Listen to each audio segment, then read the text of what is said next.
wanted to make this a live video, but the Wi-Fi would not allow it, but I had to share the scenery. It's so beautiful, to say the least.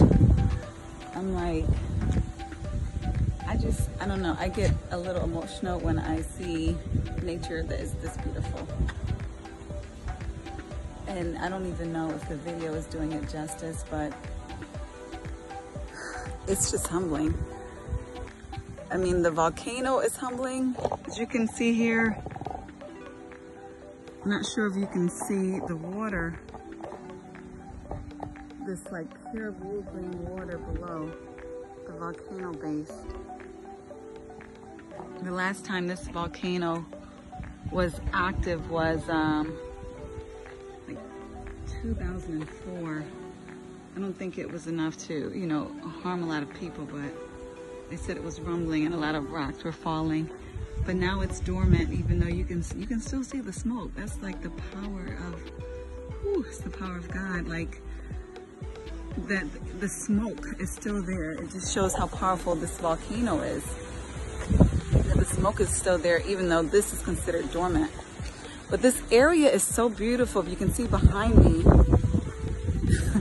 it's like,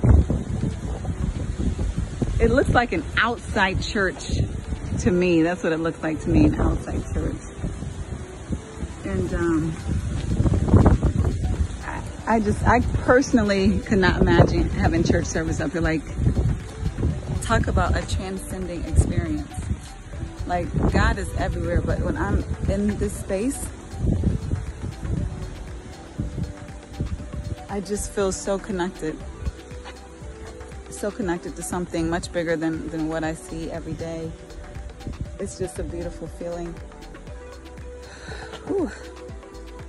But I wanted to talk to all of you today about Noah. You know, everybody's heard the story. The reason why I think the power of the story of Noah is so powerful is because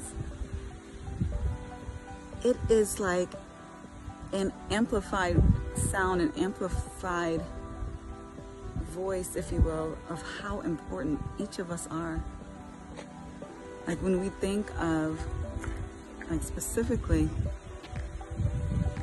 Noah and his journey, we think of a man who perhaps his importance was underestimated significantly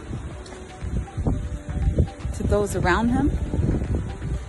He lost a lot of credibility, which was to his own fault in a lot of ways. You know, he indulged, you know, many people would call him a drunk in modern day. And yet, God spoke to him, decided to use him, and he heard the voice. And I would imagine he repented from his old ways.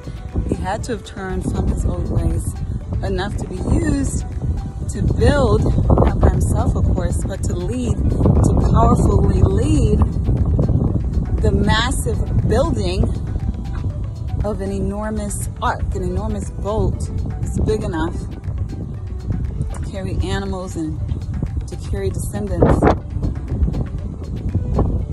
And so we know Noah was indeed a chosen man, a man that God chose to be the father of a new earth, of new descendants.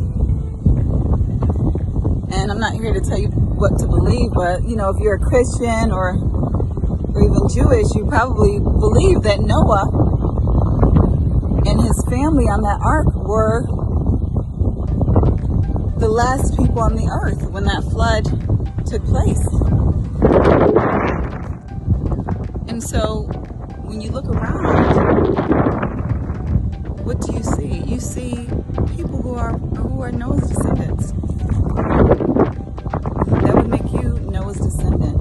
That would make you a chosen one to continue on this human legacy. That would make me a chosen one to continue on this human legacy. Noah was the ancestor of Abraham, who God said would create many, you know, he would have as many seeds as the stars in the sky.